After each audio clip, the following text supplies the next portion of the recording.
उसने कहा, नींद नहीं आ रही, बस टहलने जा रही हूँ।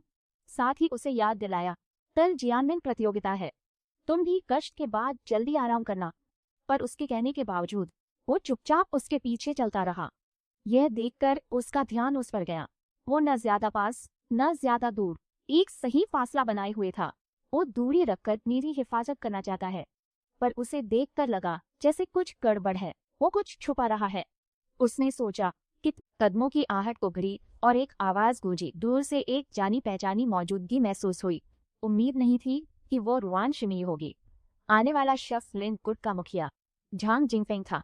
उसने कहा, कई साल हो गए शिमेई, तुम आज भी पहले की तरह ही खूबसूरत हो। क्या मैं तुम्हें अब? उसे जरा भी परवाह नहीं थी, बस किनारे हो गई। उसे कुछ सेकंड के लिए हक्का बक्का छोड़ते हुए उसने उत्सुकता से रुआनी को पुकारा, रुको।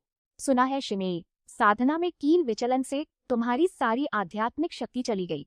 मैं शिष्यांग तुम्हारी नाड़ी देखकर बताता हूँ कि ये ठीक हो सकता है या नहीं। बात पूरी होने से पहले ही एक हाथ ने जोर से उसका हाथ पकड़ लिया। गुस्से में यान शिंग को पहचानना आसान था।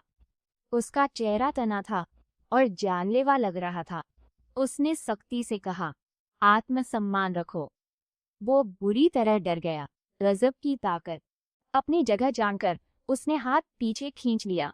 ये अमर वाकई खूबसूरत और तेज है। एक झेंग के शिष्य असाधारण होते ही हैं। मुझसे गुस्ताखी हो गई। मेरे लिन गुट के निजी कमरे में चले, मैं वहीं आप दोनों से माफी मांग लूंगा। उसने मुड़कर पूछा, तुम कौन हो भाई? टेढ़ा सवाल है। वो बूढ़ा तो डर से कांप रहा था। रुआन शिमाए, तुम कितने भुलक्कड़ हो। पहले हम, वो कुछ कहता, इससे पहले ही उसने उसे टोक दिया, मैं तुम्हें पहचानती भी नहीं, फिर भी मेरा पीछा क्यों कर रहे हो? क्या तुम लिन सेक्ट वालों का यही तरीका है, ऐसे चिपक जाते हो? ऐसी बेइज्जती पर शर्म से उसका चेहरा चुकंदर जैसा लाल हो गया। लगता है पिछली मुलाकात से तुम्हारी जबान काफी तेज हो गई है। रुआन शाइनी, तो मैं चलता हूँ। उसने चिंता से मुड़कर पूछा, शीशु, तुम ठीक हो? पूछताछ का समय। यान किंग, तुम सब शिष्यों में सबसे शांत हो, फिर अभी वो खूनी पागलपन कहाँ से आया? इस सवाल ने उसे चौंका दिया। उसे तो खुद भी पता नहीं था। उसने आ भरी, साधकों को मन शांत और संयम रखना चाहिए। तुमने अचानक आपा क्यों खोया? उसने नजरें फेर ली। मेरी गलती थी, मैंने शीशु के लिए परेशानी खड़ी की। उसने सोचा, शिशु, तुम अभी नहीं समझ पाओगे। मुझसे अपनी आभा तो संभल नहीं रही थी और मन कर रहा था कि उसकी आंखें नोच लूं। बहुत झुंझलाहट हो रही थी। उसने उसके कंधे पर हल्की थपकी दी। अगर वो फिर ऐसा करे तो उसे अकेले में पीट देना। छोटे लोगों से सबके सामने उलझोगे तो वो बदला लेंगे और मुसीबत खड़ी करेंगे।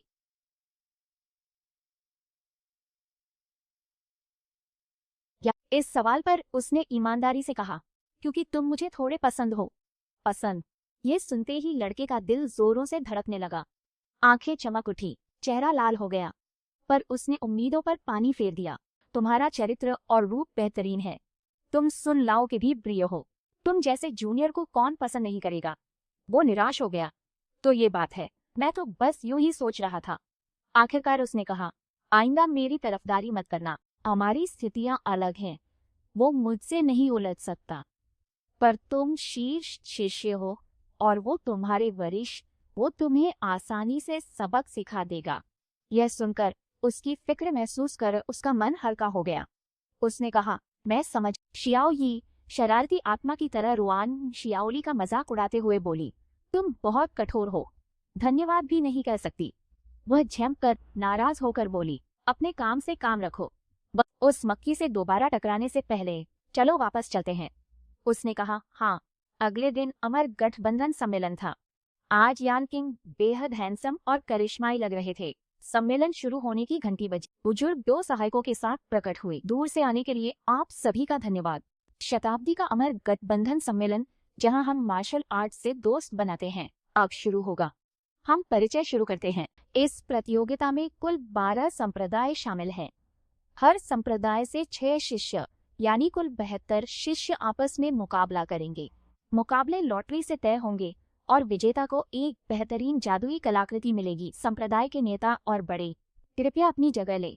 जाने से पहले उसने निर्देश दिया, प्रतियोगिता में सबसे बुरा है हद से ज्यादा होड़ लगाना, चोट मत लगाना।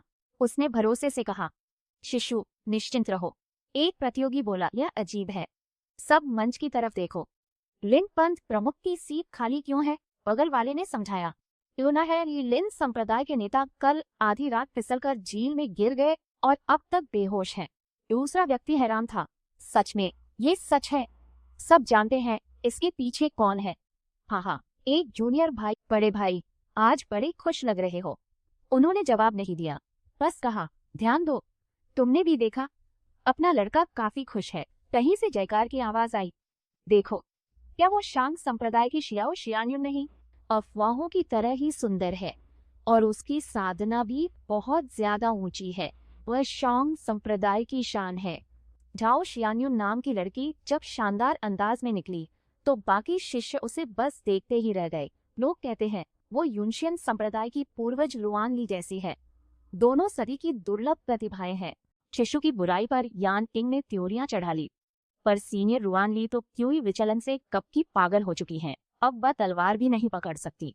उसने अपनी तलवार पर पकड़ और कस ली और वो शांत रही, हो रही तुलनाओं को अनदेखा करते हुए। मेरी नजरिए से ये लड़की शियाओ शियान्युन अपनी शिक्षिका से बेहतर है। हीरोइन आ गई।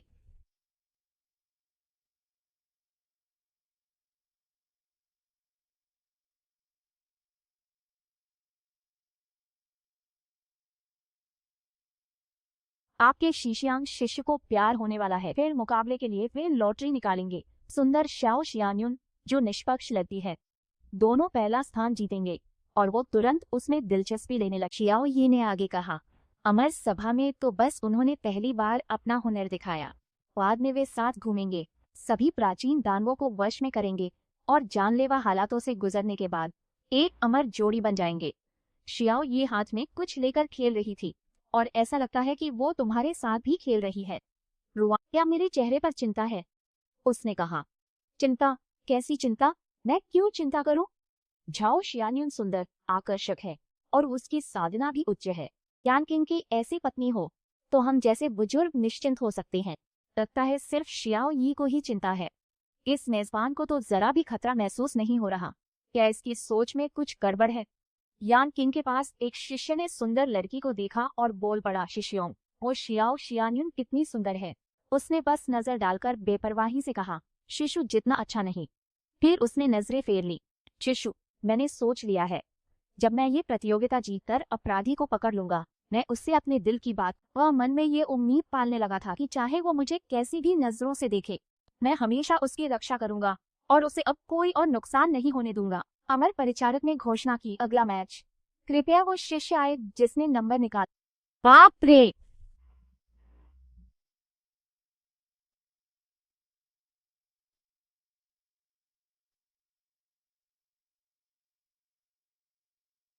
झाओ जियान्युन और बाई लियांजिंग आमने सामने हैं। यह कैसी किस्मत है? लगता है ये इस सभा के शीर्ष शिष्य हैं। इनका मुकाबला बहुत ही रोमांचक होगा। एक ने कहा, रुको। अचानक लगा वे साथ में अच्छे लग रहे हैं। यूंगसियन और सियोंग संप्रदाय बराबर हैं। सामाजिक हैसियत से भी बिल्कुल सही जोड़ी। खाक सही जोड़ी। सुनकर उसने त्योरियां चढ़ाई। इतनी अच्छी जगह बैठकर भी। शियाओ यी ने उसे जगाया, हे रुआन शियाओली, तुम्हारा जूनियर लड़ रहा है और तुम अब भी नहीं जागी? सुनते ही वह उठ गई। यान शिंग उसे जागता देख खुश हुआ। वह उसने विरोधी को देखने की जगह सिर्फ उसे देखा। वो मुस्कुराया, मानो उसका प्लान जरूर कामयाब होगा। फिर हिम्मत से मैच की ओर मुड़कर बोला, कृपया। रुआन ली बड़बड़ाई, यह शीशियांग का मूर्ख शिष्य क्यों मुस्कुरा रहा है? मैच शुरू होने वाला है, उसे अपनी मुख्य प्रतिद्वंद्वी पर ध्यान देना चाहिए। जब तुमने मुझे बुलाया है तो मैं भी एक चाल चलूंगा। यह कहकर झाओ जियान्युन ने हमला किया। मेरी तलवार का स्वाद चखो। शियाओ यी ने उसे मैच ध्यान से देखने की याद दिलाई। मूल कहानी में वे बराबरी का मुकाबला कर अपना स्तर बढ़ाएंगे। शाओ शियांग्युन साधारण महिला नहीं। जब वो थक गई तो उसकी बारी आई। वो देवता की तरफ बढ़ा और झाओ शियान्युन पर अचानक हमला कर दिया। उसने उसकी तलवार दूर फेंक दी। वो चीखी और तलवार जमीन पर गिरते ही सब शिष्य हैरान रह गए। उसने विरोधी पर तलवार तानी, चेहरा भावहीन था। मैं हार मानती हूँ। वो ज्यादा हैरान नहीं थी और झाओ यी से पूछा, तुम्हारी बात सच क्यों नहीं हुई? झाओ यी तो और भी हैरान था। सोच रहा था कि ये हो क्या रहा है। असली कहानी तो अपने आप पूरी तरह बदल रही है। नीचे के शिष्य एकदम सन्न रह गए। बैली यांचिंग ने कब वार किया? कुछ भी तो नहीं दिखा। कितनी बेरहम तलवारबाजी है। खूबसूरती की जरा भी कद्र नहीं। शियाओशियन ने यान किंग को घूरते हुए कहा, अब तुम मेरी नजर में। रेफरी चिल्लाया, यूनक्सियन संप्रदाय जीत गया। सब खुशी से पागल हो गए। शानदार। वरिष्ठ शिष्य असली हीरो है। चमकती आभा में उसने अपनी शिशु को देखा। उसने धीरे से पूछा, झाओ यी समझा? हमेशा क्यों लगता है कि वो तारीफ मांग रहा है? झाओ यी को प्लॉट बदलने की चिंता नहीं। वो तो बहुत उत्साहित था। मैंने सोचा नहीं था कहानी इतनी बदल जाएगी। आगे क्या होगा? शायद अपनी इस मूर्ख मेजबान। वो चालाकी से मुस्कुराया और बोला, मुआन शियाओली, तुम्हारे सीनियर के शिष्य का अपमान हो रहा है। यह तुम्हारा भी अपमान है। बेली अंचेंग तुम्हें पसंद करता है। ये सुनकर वो सन्न रह गई। उसने सिर पकड़कर आ भरी। मैंने कई मेजबानों को गाइड किया है, पर ऐसी स्थिति पहली बार आई है। मेरे पिछले सभी मेजबान मेरे लीड को पसंद करते थे, पर तुम एकदम उल्टी हो। उसकी आंखों में चिंता दिखाई दी। वह बस इससे बचने के लिए उसने नीचे खड़े आदमी की ओर देखा, एक तारीफ की प्रतीक्षा में।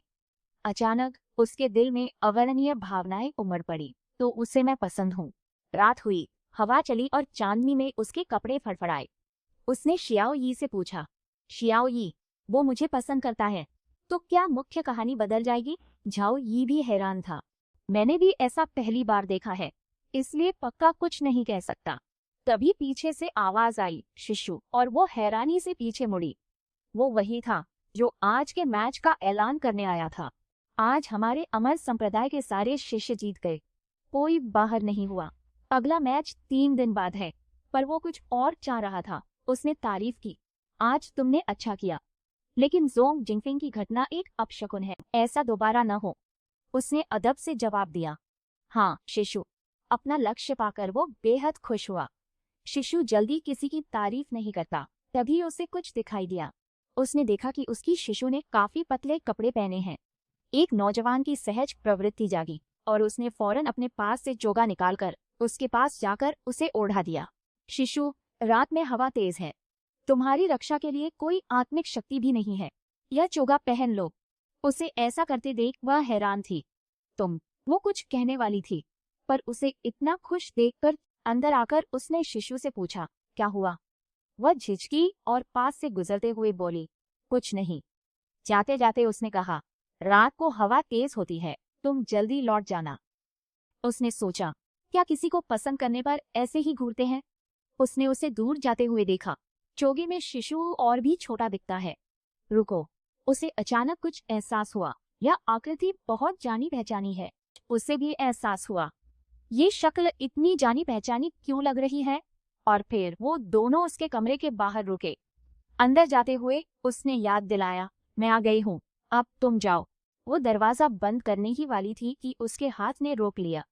उसने गंभीर होकर कहा, शिफू, पिछले कुछ दिनों से मेरी साधना सफल होने की कगार पर है, लेकिन सब व्यर्थ रहा। क्या आप मुझे कोई राह दिखा सकते हैं? अपने शिष्य को यूं देखकर वो मना नहीं कर सकी। ठीक है, अंदर आ जाओ। वो सम्मान से झुककर अंदर चला गया। धन्यवाद शिफू। पर इस सबसे बेखबर यांग जिनफिंग ने उन्हें देख लिया था और फिर उसने उसकी साधना में उसने गंभीरता से ऊर्जा फैलाई और वो भी उसके कहे अनुसार करने लगा।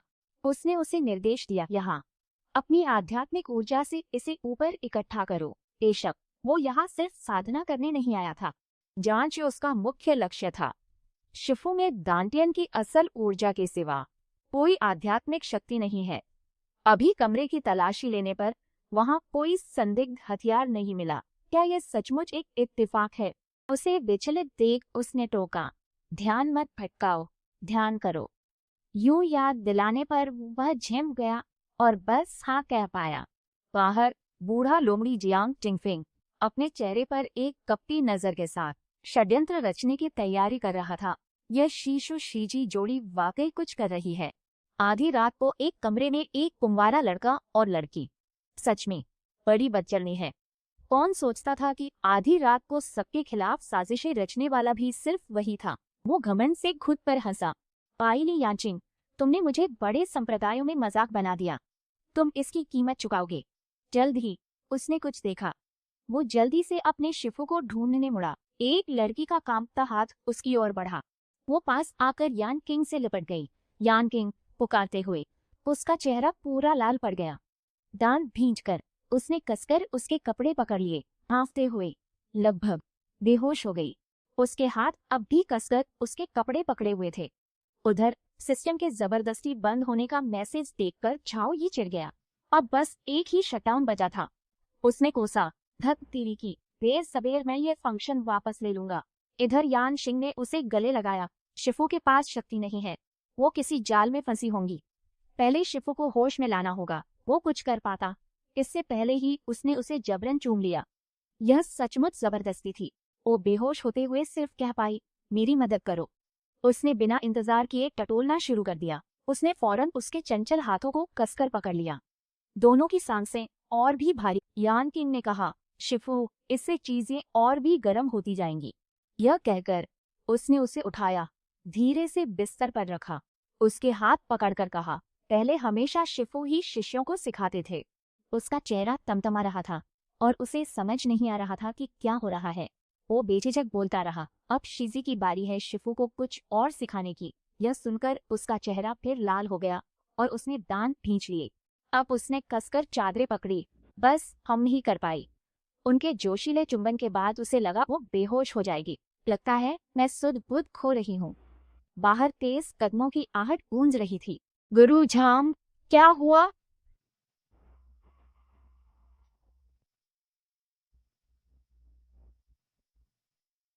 रुआन ली और वरिष्ठ शिष्य बाइली यानकिंग अमर संप्रदाय सभा का बहाना बनाकर साथ रहे। उसने तो यकीन से कहा, मैं खाने के बाद बस टहल रहा था, तभी ये गंदा मामला सामने आया। अगर इन्हें सजा न मिली और बात फैली तो अमर पर्वत की बहुत बदनामी होगी। बुजुर्ग और भी हैरान थे। क्या रुआन ली और पंथ का एक शिष्य प्रेम में है? उसने आत्मविश्वास से दरवाजा खोला जैसे कोई, सभी लोग देखो, ये दो प्रेमी इतने खोए हुए हैं कि उन्होंने अपने आसपास की दुनिया को भुला दिया है। आश्चर्य, अंदर केवल रुआनली थी जो गंभीरता से एक किताब पढ़ रही थी। शर्मसार।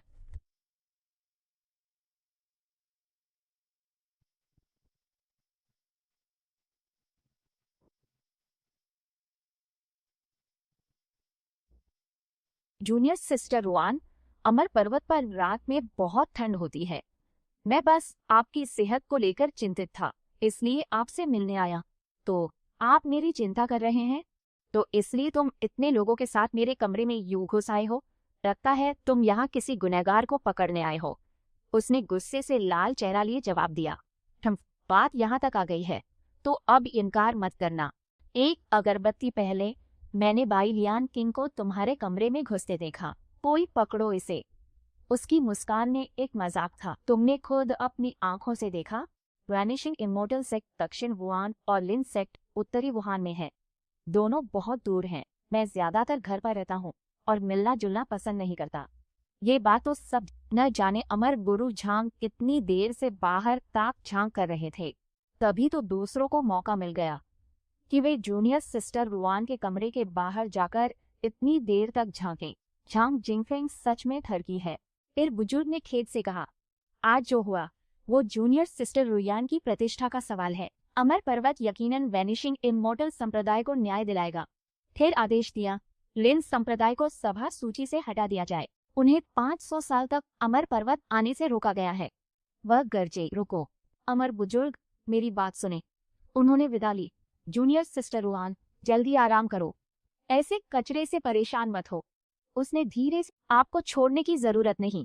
जब सब चले गए उसने चैन की सांस ली। मुड़कर वो बोली, पता नहीं कब, पर उसके चेहरे पर माताओं से रुआनली को मिली 108 हथेलियों की छाप पड़ चुकी थी। उसकी 5 उंगलियों का निशान भी एकदम साफ था। वो बोला, गुरु, शिष्य अपनी गलती जानता है। यह सुन वो शर्माई और मुंह फेर लिया। आज क्या हुआ? किसी और को मत बताना। वह कुछ और कहना चाहता था। मास्टर, मैं आपका, क्या वो तुम्हें यहाँ से निकाल देगी? दरवाजा बंद कर। वो सीधे अंदर नहीं गई, वही अपना सीना पकड़। उसे लगा उसका चेहरा लाल हो गया है। मेरा दिल, यह इतनी तेजी से क्यों धड़क रहा है? चाहत तो है पर दुनियाएं अलग हैं। हालांकि उसे एहसास हुआ, लगता है जैसे कुछ बढ़ रहा है। अमर सभा 9 दिनों हर संप्रदाय के शिष्यों के बीच कड़े मुकाबले में यूनशियन संप्रदाय के बेली यांचिंग ने चैंपियनशिप जीती। शिष्य खुशी से चिल्लाए, कमाल है, हमारा संप्रदाय जीत गया। बड़े भाई, आप हमारी शान हैं। इन टिड्डों को देखो जिन्हें अभी घमंड ना करने को कहा था। सब हंसी मजाक करते हुए तलवारों पर घर चल पड़े। जल्दी करो, गुरुजी को खुशखबरी सुनानी है, मेरा इंतजार करो। रुआनली उस शिष्या की ओर मुड़ी जिससे उसने पहले मदद मांगी थी। मैं तुम्हें फिर तकलीफ दे रही हूँ, शिष्या ने बेफिक्री से जवाब दिया। आप ये क्या कह रही हैं वरिष्ठ चाची, इसमें परेशानी की क्या बात है? इस बार बात अलग है। इसने साथ जाने का एक असली बहाना बना लिया। सीनियर आंटी, आज हवा तेज है, मैं मदद करता हूँ, आप सुरक्षित रहेंगी। भोली लड़की आखिरकार इशारा समझ गई। वो हैरान हुई पर उसने रोका। ठीक है सीनियर भाई, आप थोड़ा धीरे चलें। फिर वो पलक झपकते ही उड़ गई। तीसरा पहिया नहीं बनना था तो मौका देखकर उसने उसकी कमर में बाहें डाल दी। सीनियर आंटी, मेरी गुस्ताखी माफ करें। पिछली बार की तरह उसे तलवार पर ले लिया, पर इस बार वो खुद हैरान थी। वो सवाल पूछती रही, वो जवाब देता रहा, मगर उसके जवाब बड़े ही अजीब थे। तुम इतने करीब क्यों हो? बड़ी आंटी के पास रक्षा की आध्यात्मिक शक्ति नहीं, उन्हें ठंड न लगी। तलवार इतनी धीमी क्यों? आज धुंध है, ऐसे ज्यादा सुरक्षित है। ध्यान रखना, शक न हो। सारे शिष्य जा चुके, अब छिपने की जरूरत। वो बेशर्मी से कुछ भी जवाब दे रहा है। वो और पास झुककर कहने लगा, बड़ी मौसी, अगर आपको ठंड लगे तो और पास आ सकती हैं। मैं अपने जिस्म से आपको गर्माहट दूंगा। ये लड़का बहुत ही चालाक है। वो उसकी मंशा जानती थी, पर छोड़ो, जो मर्जी करो, उसने मन में सोचा। रहने दो, उसे बेनकाब करने से बात और बढ़ जाएगी। वो मन ही मन अपनी खुशी छिपाकर बहुत खुश था। वरिष्ठ चींटियों, मैंने चैंपियनशिप जीत ली। अपराधी को पकड़ने के बाद मैं गुरु से कहूंगा कि मुझे यहाँ से पिछले पहाड़ पर आपकी रक्षा के लिए जाने दे। यूनशियन संप्रदाय से एक आवाज आई, गुरु, सौभाग्य से मैंने बिना शर्मिंदगी के ये प्रतियोगिता जीत ली है। संप्रदाय प्रमुख बहुत खुश थे। शाबाश, तुमने मुझे निराश नहीं किया। इस बार तुम्हें जरूर बड़ा इनाम मिलेगा। वो आगे बोले, तुम्हें बचपन में शास्त्र पुस्तकालय की जो प्राचीन उच्च साधना की किताबें पसंद थी, बाद में उनमें से कोई भी चुन लेना। इसे इस बार का इनाम समझो। झुककर उसने कहा, गुरुजी, क्या कोई और इनाम? उसने थोड़ा हैरान होकर सिर हिलाया। ओह, तुमने बचपन से आज तक मुझसे कभी कुछ नहीं मांगा। बताओ, इस बार तुम्हें क्या चाहिए? बेशक उसने यह बात अभी नहीं कही, पर बाद के लिए बचा रखी। मैं इस बारे में सोचकर गुरुजी को रिपोर्ट करूंगा। संप्रदाय प्रमुख ने भी उसके लिए मुश्किलें खड़ी नहीं की। अगर ऐसी बात है तो मैं इसकी इजाजत देता हूँ। ठीक उसी पल नीचे बैठे एक बुजुर्ग ने समझदारी दिखाते हुए कहा, कहते हैं इनाम खत्म, अब सजा की बारी है ना? उसने सीधे रुआनली की तरफ इशारा किया। संप्रदाय नेता निकम्मी रुआनली ने टीम को लीड किया और मेरे शिष्य हुआ शेंग को एक दुष्ट ने फंसा दिया। क्या उसे जिम्मेदार नहीं ठहराना चाहिए? यह सुनकर यान किंग तुरंत उसे बचाने मुड़े। बुजुर्ग जोंग, इसका सीनियर आंटी से कोई लेना देना नहीं है। वह भी कहाँ चुप बैठने वाली थी। आप सीधी सीधे मुझे निकम्मा कह रहे हैं? तो क्या एक निकम्मा आपके चेले की रक्षा करेगा? उसने तो उसे ऐसा भुना कि सब हंसने लगे। तुम जरूर किसी अबेकस आत्मा के पुनर्जन्म हो जिसने उसे निशब्द कर दिया। तुम कहीं और से हो, शियाओ तियाने ने कहा। संप्रदाय नेता, मुझे लगता है कि एल्डरसन ने जो कहा वो बिल्कुल सही है। ये औरत लंबे समय से इस पल का इंतजार कर रही थी। मैं गवाही दूंगा, सीनियर आंटी रुआन एक एल्डर है, पर वो हमेशा तानाशाही करती और मुश्किलों से बचती रही हैं। उन्होंने टीम लीडर की अपनी जिम्मेदारी भी नहीं। उस हादसे के बावजूद उसने निशाना साधे रखा, इसलिए उसे सजा मिलनी ही चाहिए। मौका देखकर बूढ़ी सन ने दोहराया, सही कहा। संप्रदाय में शिष्य की मौत हुई है, टीम लीडर होने के नाते आपको जिम्मेदारी लेनी होगी। सजा मिलना तय है। तभी वो उसे बचाने आगे आया। बुजुर्ग सन, आपने ही यूनक्सियन संप्रदाय के नियम लिखे हैं, सिद्धांत तुमने खुद लिखे, तो क्या तुम्हें सिर्फ आधा ही याद है? वो अलग खड़ा निरुत्तर हो गया और पलटकर पूछा, क्या मतलब? वो आत्मविश्वासी था और उसकी आवाज मजबूत और बुलंद थी। जब पूर्व गुरु शिष्यों को साधना पर बाहर ले जाते थे और कोई शिष्य हताहत हो जाता तो उन्हें भी कोड़ों की सजा दी जाती थी। घायल होने पर 20 और मृत्यु पर 50 कोड़े। पूर्व शर्त यह है कि टीम का पूर्व मास्टर अभी भी शिष्यों की रक्षा की जिम्मेदारी उठाने की क्षमता और योग्यता रखता है। वह चुपचाप किनारे पर खड़ी थी। यह नहीं जानती थी कि क्या कहे। उसने अपना पक्ष प्रस्तुत करने के लिए कदम बढ़ाया। शिशु लड़ नहीं सकता तो उस पर वो नियम लागू नहीं होता। ऊपर से रास्ते में उसने रहने खाने का इंतजाम किया और शिष्यों को लड़ना भी सिखाया। ये कोई छोटा योगदान नहीं है। कई शिष्यों को शिशु की बदौलत तरक्की मिली। कम समय में उनकी ताकत शिशु की वजह से आसमान छू गई। सच में बेवजह उसे सजा देना गलत है। उसने खींचकर जीभ चटकाई। यह देख छाओ कियानी ने बनावटी मीठी आवाज में कहा, शीशियांग। उसकी बात पूरी होने से पहले ही यान किंग ने उसे टोका, प्रधानाचार्य, मैं वही हूँ। शीशियांग इन शिष्यों की अगुवाई कर रहा है, इसलिए मैं पूरी जिम्मेदारी लूंगा। मैं सजा के लिए तैयार हूँ। झाओ कियानी दौड़कर आई। प्रधानाचार्य, इसमें शीशियांग का हाथ नहीं, सब रुआन किशु की गलती है। यह कहते ही उसे डांट पड़ी। मुंह बंद रख, माचा चुड़ैल। बहुत और कितनी बार रुआन शिशु को फंसाओगे? तुम साफ साफ इल्जाम उन पर मढ़ रहे हो। हमें तुम्हें समझने में भूल हुई। डांट से वे जरा भी नहीं डरे। ये देखकर रुआनली सचमुच हैरान थी। शिष्य अपने गुरु के बचाव में खड़े थे। हम सभी शिष्यों का मानना है कि सुमे जो कह रही है वो सरासर झूठ है। रुआन शिशु बाहर से भले ही बेरुख लगती हो, पर अंदर से बहुत नरम दिल की है। वो और शीशियांग तो शुरू से ही हमारी मदद करते आए हैं, नहीं तो उसे लगता सब बहुत अच्छे हैं। गुस्से से कांपती वो कुछ बोल ना सकी। तुम लोग, शिष्य हंगामा करने लगे, हम मानते हैं रुआन शिशु निर्दोष है, सजा हम शीशियांग के लिए ले लेंगे। दूसरा बोला, नहीं, मैं चुप रहो, मुझे करने दो, बहस मत करो। वो हमेशा से ही ईमानदार था, उन्हें सजा देने की जरूरत नहीं। मुझे सजा दो, मैं सब सह लूंगा। हेडमास्टर का सिर अब दुखने लगा था। ठीक है, ठीक है। शिष्यों और बड़ों सबसे कातिलाना इरादे उसकी ओर बढ़ रहे थे। हमारे दशिशियांग से उलझने की तुम्हारी हिम्मत कैसे हुई? देखो क्या भला कर रहे हो तुम। हमारे सबसे काबिल शिष्य को चोट पहुंचाने की हिम्मत की। पसीने से भीगा वो हकलाया। माँ, मैं भी ये नहीं चाहता था, हेडमास्टर आगे बोले। और दियान ये ने जूनियर होकर एक सीनियर पर झूठा इल्जाम लगाया, इसलिए पश्चाताप के लिए उसे 3 महीने। यह सुन वो सुन पड़ गई, रोती रही। हेडमास्टर यान किंग की ओर मुड़कर वो सजा पाने गया, पर उसका मन हमेशा उसी पर था। शिशु पास से गुजरते हुए उसने सोचा, तुम्हें जरा भी तकलीफ नहीं होने दूंगा। नजरें नहीं मिली, पर दिल में हमेशा एक दूसरे का ही ख्याल था। पहाड़ के द्वार पर सजा भुगत रहे यान किंग ने दरवाजे पर एक दस्तक सुनी।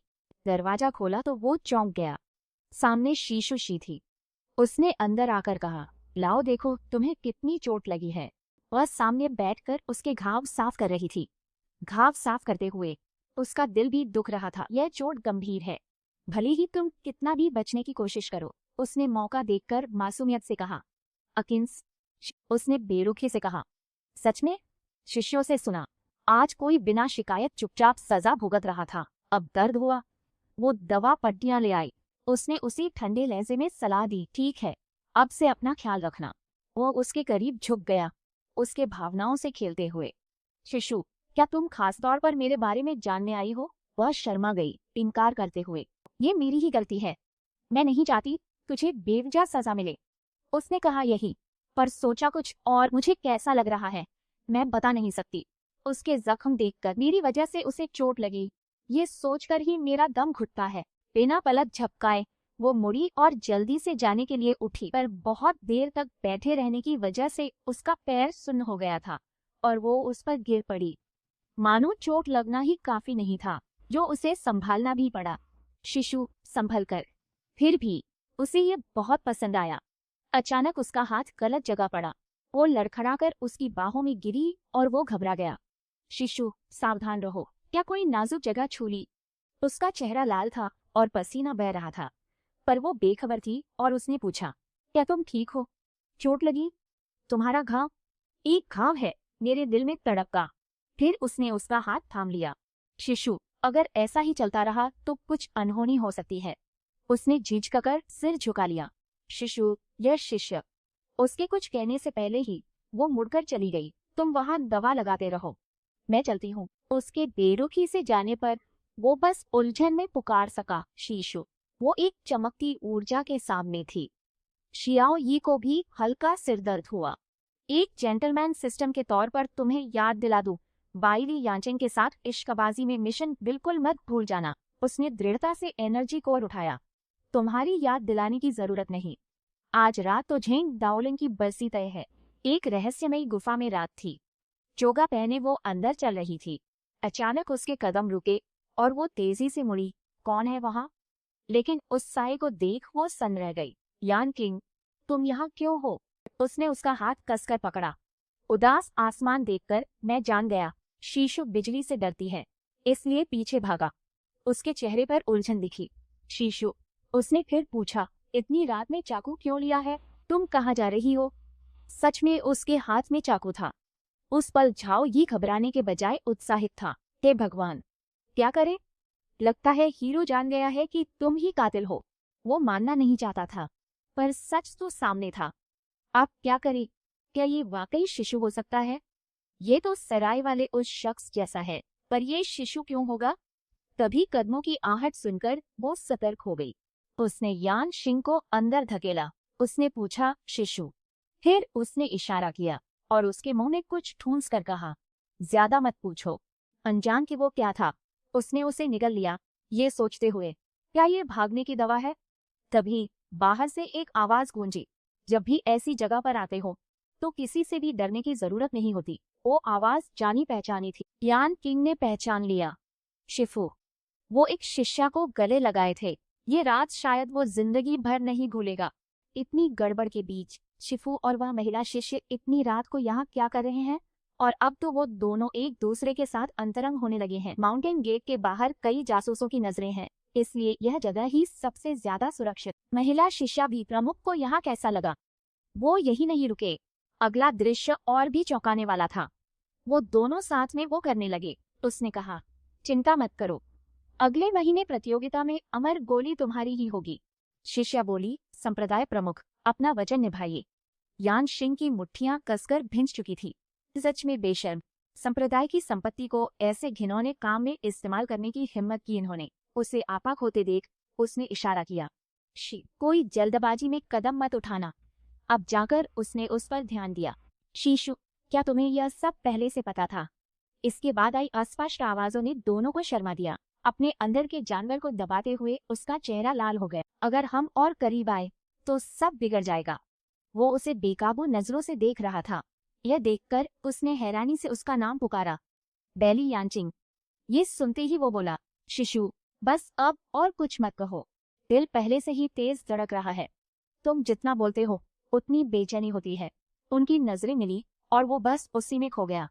शिशु की महक नाक में बसी है। वो उसके कंधे पर झुक गया। कितनी सुख, उसने कहा, शिशु, बस एक पल तुम पर झुक सकता हूँ। वो समझ नहीं पाई कि क्या करे। मन में सोचा, अगर ये चलता रहा तो जल्द ही पकड़ी जाऊंगी। एक फैसला कर उसने कसकर मुट्ठी भींच ली।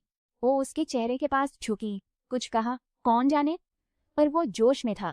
फिर उसने जोर से उसे गले लगाया। उसने दूर हटाने की कोशिश की। बेली, कुछ गलत मत समझो। वो सुन था।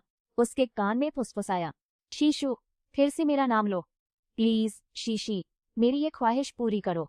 उसका चेहरा लाल हो गया। लाल, क्या कहे, सोचे बिना शायद वो भी उसकी तरह सुन्न हो रही थी। उधर वे दोनों काम खत्म कर कपड़े पहन चुके थे। उस शिष्या ने फिर उसका हाथ पकड़कर विनती की, प्रधानाचार्य, सुना है कि भत्ता संभालने वाले वरिष्ठ भाई लियो का विचलन से हाल ही में निधन हो गया। मैं वो पद लेना चाहती हूँ। उसने धमकी देते हुए तुरंत उसका गला दबोच लिया। याद रखना, मुझे लालची पालतू पसंद नहीं। यो तुम्हारा नहीं, उसका लालच मत करो। दम घुटने पर शिष्य गिड़गिड़ाई, प्रधानाचार्य, मुझे बख्श दे। तब उसने उसे छोड़ दिया। अच्छा है कि तुम्हें पता है वह हवा के लिए हार्मफी। धन्यवाद प्रधानाचार्य।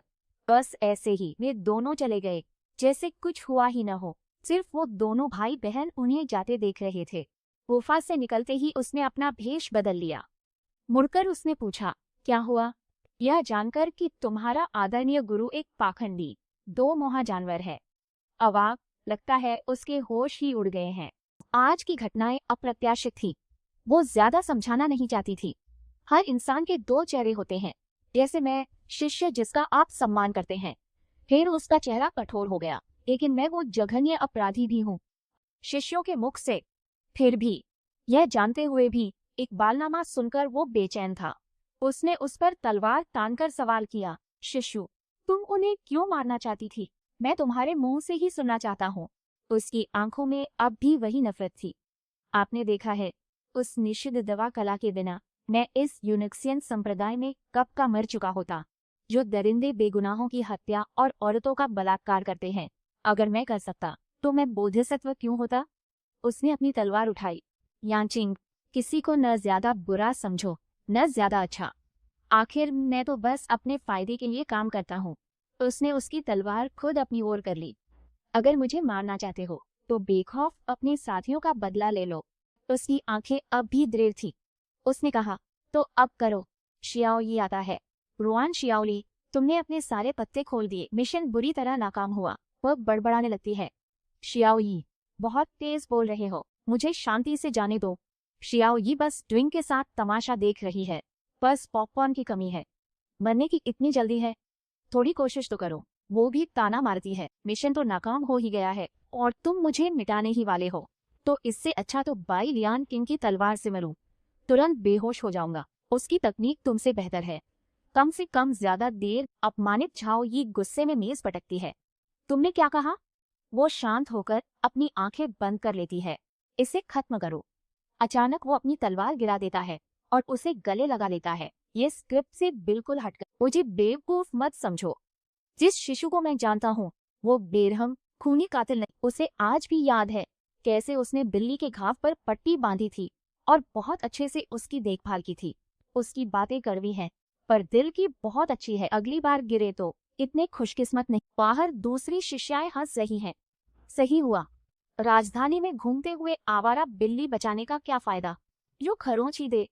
बाकी शिष्याएं तो खरीदारी में लगी थी। चलो वहां चले, वहां बड़ी रौनक है। सड़क पर खाना मांगते भिखारी को उन्होंने देखा भी नहीं। कोई नेकी करो, खाने को कुछ दो। वो चुपचाप कुछ चांदी के सिक्के डाल देती है।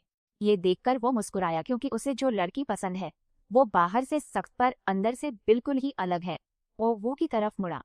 मेरी नजर में शिशु एक नेक और दयालु महिला है। दुनिया में किसी से भी 10,000 गुना ज्यादा अच्छी है। यही नहीं रुकना। यूनियन नियमों के अनुसार अगर हम सबूत जुटा ले कि वो पापी मौत के लायक है तो सजा ज्यादा नहीं होगी। उसकी आंखें भर आई है। वो उसे लगातार मना रहा है। हमारे पास गवाह है। शूटिंग के अलावा और भी शिष्याओं को सताया गया होगा। शीशु, मुझ पर यकीन करो, सबूत मिलते ही हम सबको मिलकर सच बता देंगे। तुम असल में मेरी मदद की योजना बना रहे हो, है ना? लेकिन अगर संप्रदाय के गुरुओं ने मुझे दंड देने की ठान ली तो? अगर गुरु आप पर इल्जाम लगाते हैं तो मैं आपकी जगह अपनी जान दे दूंगा। उसकी ये बातें सुनकर वो थोड़ी विचलित हो जाती है। तुम मौका देखकर वो इकरार करता है क्योंकि तुम मुझे पसंद हो शिशु। तुम्हारे लिए जान देना मेरे लिए कोई बड़ी बात नहीं।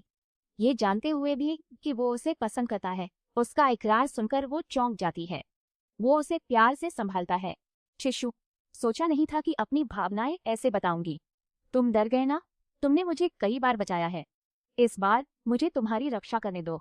वो उसकी गर्दन पर हाथ रखती है। उसे कुछ एहसास होता है ये नींद की धूप है। नींद की धूप से वो बेहोश होकर उसकी बाहों में गिर जाता है। बोल भी नहीं पाता। शिशु, वो उसे एक पेड़ के नीचे रख देती है। उसका संयम देखकर शियाओ यी भी हैरान है। तुम्हें तो हीरो के दिल से किए इजहार से भी कोई फर्क नहीं पड़ा।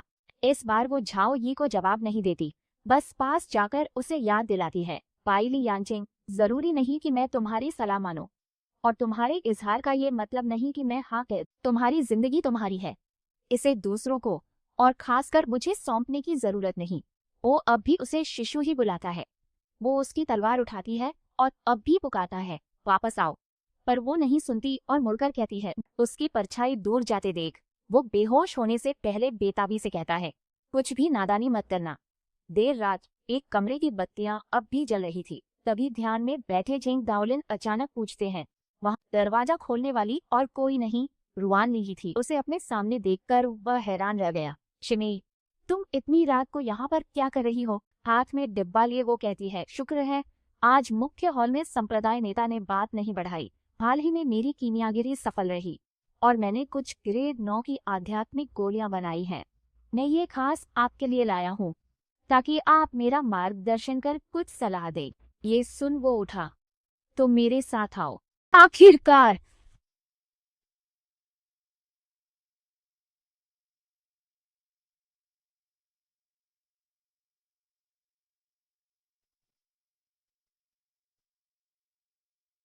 वही भाव रखते हुए वह जवाब देती है, हाँ बिल्कुल सही कहा। 1 दशक से ज्यादा वक्त पलक झपकते ही बीत गया। चलो अब उन पुरानी बातों का जिक्र मत करो, तुम बस इस अमृत का रंग देखो। बिना शक किए जैसे ही वो धीरे धीरे डिब्बा खोलकर देखता है, हैरानी अंदर कुछ नहीं था, और तभी वो अपनी तैयार तलवार निकालकर उसकी छाती में घोंप देती है। फिर बिना झिझके वो अपनी जबान चटकाती है। धत्तेरे की वो उठने के लिए संघर्ष करता है और पूछता है, तुम्हारी लामा कैसी है, तुम्हारी खेती ठीक हो गई है? वह जवाब देती है, बिल्कुल नहीं, मैंने आत्मा सम्मिलन गोली खाकर अपने सालों के खून पसीने को 1 दिन की साधना में बदल दिया है। यह सुनकर तो वो चौंक गया। क्या तुमने सच में आत्मा सम्मिलन गोली खाई? वो एक प्रतिबंधित दवा है, इसका असर खत्म होने पर इंसान अपने सारे होश हवास खो देगा। अपने लिए कोई रास्ता नहीं छोड़ रहे हो? वह गुस्से से पूछती है। झांग दाओलिन, जब तुमने मुझे बर्बाद किया था तो क्या मेरे लिए कोई रास्ता वह कहती है, तब मैं सिर्फ 13 साल की थी और आपको अपना भाई मानती थी। वह खुश होकर चिल्लाई, शीशियों, मैं आपके जन्मदिन के लिए ये अमर संप्रदाय प्रतियोगिता जरूर जीतूंगी। और उसने भी खुश होकर कहा, ठीक है। पर ठीक जब मेरी साधना पूरी होने वाली थी, एक अनजान शख्स ने कमरे में घुसकर मेरा दांतीन तोड़ दिया। उसने पलटकर देखा, वो कौन है? बिना सोचे उसने गर्दन पर चोट खरोंच कर देखी, फिर हूँ कहते हुए फर्श पर गिर पड़ा। वह गहरे गुस्से से कहती है, मेरा आध्यात्मिक सागर सूख गया, साधना पूरी तरह नष्ट हो गई। मैं इस जीवन में अब कभी साधना नहीं कर सकती। चारों ओर कानाफूसी शुरू हो जाती है।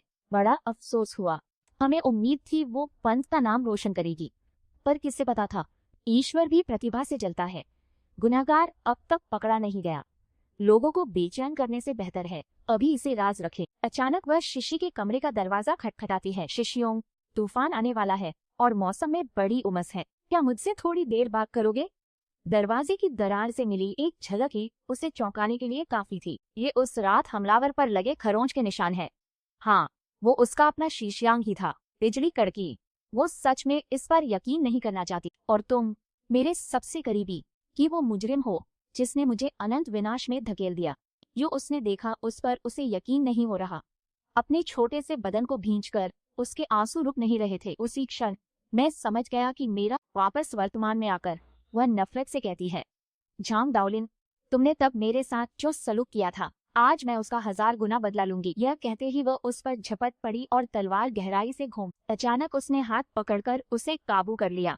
वो कराह उठी, उसका दिया जख्म तेजी से भर गया और वो मुस्कुराया। जूनियर बहन, तुम आज भी पहले की तरह घमंडी हो। क्या तुम्हें लगा था मैं इतनी लापरवाही करूंगा? इतनी तैयार नहीं। उसने उसकी ठोड़ी उठाई, पर मैं क्या करूं? मैं, झांग दाओलिन, तुम जैसों का ही तो दीवाना हो। इतना दीवाना कि तुम्हारे पंख तोड़ने ने बिल्कुल भी नहीं हिचकिचाया, ताकि तुम सिर्फ मेरे पास ही तड़प सको। वह एक पागल की तरह आपा खो रहा था। जूनियर बहन, मैं हमेशा से जानता था कि उन शिष्यों को तुमने ही मारा, पर मैंने अनदेखा कर दिया। जानती हो क्यों? क्योंकि तुम्हें जीनियस से बेकार और सही राह से शैतानी राह पर जाते देख कर ही मुझे मजा आता है। वो पूरी तरह से पागल हो गया है। घिन से भरकर उसने उसे जोर से दूर धकेल दिया। दफा हो जाओ। फिर उसने एक और हथियार निकाला। उसने फौरन उसे उसकी आंख में घोंप दिया, जिससे वो दर्द से चीख पड़ा। एक ऐसी चीख जो रूह कंपा दे। वो दर्द से इधर उधर छटपटाने लगा। धत तेरी की, तो उनके आसपास सब कुछ गड़गड़ाहट के साथ दरकने लगा। वह गिरते हुए चीखी और फौरन अपने हुनर का इस्तेमाल कर सुरक्षित नीचे उतर गई। पर सामने का मंजर देखकर उसे अपनी आंखों पर यकीन नहीं हुआ। ये क्या है? पीकाबू भाग 2 एक और कमरा, जो पूरी तरह उसकी तस्वीरों से भरा पड़ा था। काश वो अंधी हो जाती, ताकि उसे ये भयानक नजारा न देखना पड़े। यह बहुत ही ज्यादा घिनौना है। उसमें अब भी पीछे छोटी बहन, जब तुम पहाड़ के पीछे छिपी थी, मैं रोज तुम्हें याद कर इन चीजों से खुद को तसल्ली देता था। अब जो तुमने इन्हें देख लिया है, तो इनका कोई मतलब नहीं रहा। फिर वो उसे जबरदस्ती ले जाने लगा। यही रुको और सिर्फ मेरी मिल्कियत बनो। मैं इतना पागल नहीं कि तुम्हारी सुनो। उसने तुरंत पहले से तैयार रखा चाकू निकाल लिया, मुड़कर उसके सीने पर एक और वार कर दिया। इस बार हैरान होने की बारी उसकी थी। क्या? वह तुरंत गिर पड़ा। बकवास, एक चूक। फिर उसने कहा, तुम क्यों? वो पास आई, तलवार उठाई और उस पर तान दी। झांग दाओलिन, समझे? बदला लेने वाले के संकल्प को कम मत समझना। उसने भागने की कोशिश की, पूरी कोशिश की, पर वो काफी नहीं थी और उसके पीछे आ रही थी। तुम्हें सच में लगा मैं बिना किसी तैयारी के यहाँ आई हूँ? वह गुर्राया। अब जाकर उसे डर का एहसास हुआ। उसने मुड़कर विनती की, छोटी बहन कृपया मेरी जान बख्श दो। अगर वह उसे बख्शने वाली होती तो वह यहाँ नहीं होती। उसके चेहरे पर हत्या का इरादा साफ झलक रहा था। क्या तुम्हें पता है कि तुम अभी कैसे दिख रहे हो? जैसे दूसरों की दया पर। वो फिर भी बहस कर रहा था। अगर मुझे मारा तो यूनशियन संप्रदाय के बड़े और मेरे शिष्य तुम्हें नहीं छोड़ेंगे। जैसे उसे कोई परवाह न हो। उसने तुरंत एक जादू किया। किसे परवाह है? मैंने कब की परवाह छोड़ दी है। मेरे लिए ये दुनिया अपने मायने खो चुकी है। वो हमला करने ही वाली थी कि एक हाथ ने आकर उसे रोक दिया। वह मुड़ी। तुम और कोई नहीं, बाई ली यांकिंग, उसने कहा। वरिष्ठ चाची, रुकिए। उसने उसका हाथ देखा। क्या होश में रहने के लिए खुद को जख्मी किया? वो तुरंत चिल्लाई, मुझे जाने दो। उसने चुपचाप तलवार लेकर उस पर तान दी, जिससे झांग दाओलिन चौंक गया। वह जानती थी कि वह कुछ नहीं कर सकती, बस चुपचाप खड़ी रह सकती है। इतनी दूर आने के बाद क्या सब बेकार हो जाएगा? तमाशा देख रहे शाओ यी ने बीच में कहा, हाँ, बिल्कुल भी मजेदार नहीं। रुआन शियाओली, तुम सफलता के बहुत करीब थे। मिशन तो पूरा कर नहीं पाए, तो क्या अब मरने के लिए तैयार हो? दर्द से डर लगे तो बस कह दो, इस बार रहम करूंगा और तुम्हें आसान मौत दूंगा। पर वो तलवार की नोक को घूरती रही। जीवनदान मिलने पर झेंग झांग दाओलिन खुशी से हंस पड़ा। हाँ, यान किंग, तुम सही वक्त पर आए। इस चुड़ैल को मारकर हमारे गुरु का बदला लो। उसने फौरन हाथ उठाकर तलवार घुमाई। तभी लड़की ने आंखें बंद कर ली।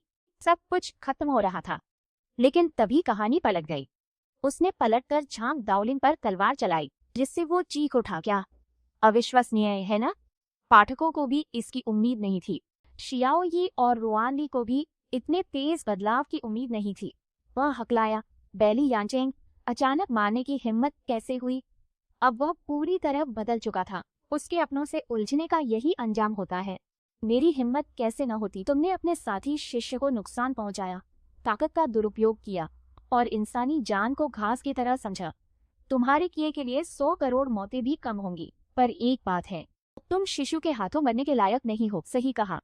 इस आदमी को सब पता है। मरने वाले हो, फिर भी इतनी बकवास कर रहे हो।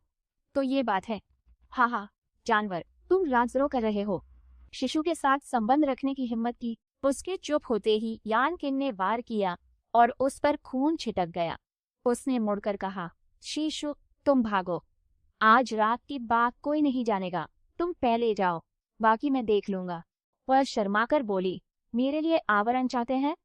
उन्होंने जवाब दिया, यहाँ आने से पहले मैं नहीं समझा कि शिशु चेलों के बजाय झांग दाओलिन और बड़ों से न्याय क्यों करवाते हैं। लेकिन अब सब देखने के बाद मुझे समझ आया कि झांग दाओलिन शैतान है। अगर मैं होता तो शायद शिशु से भी ज्यादा उसे मारना चाहता। उसका चेहरा नाराजगी से भरा था। उसकी ओर से उसने दिल से कहा, शिशु, मैं अयोग्य हूँ। मैं तुम्हें बहुत पहले से चाहता हूँ। उम्मीद है तुम मेरी इच्छा पूरी करोगी। ये बार बार सुनने पर भी वो पहली बार की तरह ही घबरा जाती थी। ये देखकर शियाओली जोर से हंस, आहा, रुआन शियाओली, तुम्हें मैं पसंद हूँ। बेली,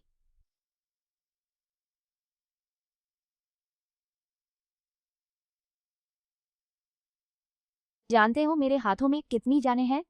उसने ऊपर देखा। मुझ जैसा पापी कब का नर्क चला गया होता। उसने कहा, रुक जाओ, पर उसने फिर भी उसका हाथ पकड़ लिया। उसने दृढ़ता से कबूल किया, तो मैं शिशु के साथ नरक जाऊंगा। आज मैंने किसी को मारा है, तो मैं पहले से ही शिशा के साथ हूँ। शिशु, तुम्हारे साथ नरक भी चलूंगा। वो अवाक रह गई। तुम लड़कियों ने उसे कंफ्यूज कर दिया। वह उसका हाथ पकड़कर आगे बढ़ता है। शिशु, भरोसा करो, अब चोट नहीं लगने दूंगा। हमेशा फैसला लेने वाली वो आज हिचकिचाकर अपना हाथ बढ़ाती है। वह अब भी उसे मना रहा है। शिशु, जैसे ही वो चुप होता है, वो तलवार छीनकर अपनी गर्दन पर रखती है और कहती है, मुझे सिर्फ खुद पर भरोसा है। फिर बिना झिझके वो ये कर देती है। वो चिल्लाता है, शिशु नहीं, पर देर हो चुकी थी। उसने खुद को घायल कर लिया था। वह चिल्लाता है, शिशु, तुम्हें कुछ नहीं होगा, घबराओ मत, मैं तुम्हें बचा लूंगा। वह लगातार मंत्र पढ़ रहा है। वह उठने लगती है। अपनी शक्ति मत गंवाओ, यह किस्मत है। मैं आज रात नहीं बचूंगी। वह अब भी मान नहीं रहा। शिशु, तुमने ये क्यों किया? इतने बेवकूफ हो तुम। वो उसका चेहरा छूकर आंसू पोंछती है। यान किंग, रो मत। मरना कोई बड़ी बात नहीं है। मेरे बाद सारा इल्जाम मुझ पर डाल। याद रखना, मैंने सबको मारा और तुमने कातिल को खत्म किया। मैं, स्वर्ग का गौरव। शीशु ये बिल्कुल नहीं चाहता। क्या तुम कर पाओगे? वो अपनी करीबी शिष्या को थामे है और वो सब कुछ छोड़ वो बस सिसकते हुए उसकी इच्छा मान सका। जो आज्ञा। उसकी आत्मा आकाश में तैरने लगती है। शियाओ ही प्रकट होता है। साथी शिष्यों और झेंग दाओलिन को मारकर आखिरकार हीरो की तलवार से मारा गया। इसे पता था कि चक्र पूरा हो जाएगा। मिशन पूरा हुआ, फिर भी वो थोड़ी पछता रही लगती है। शियाओ ये याद दिलाता है, अगले स्टेशन जाकर नया मिशन ले सकते हैं। वो ठीक है कहती है, पर आंखों के कोनों में आंसू हैं। वो बस एक वाक्य कहती है, क्या बेवकूफ है।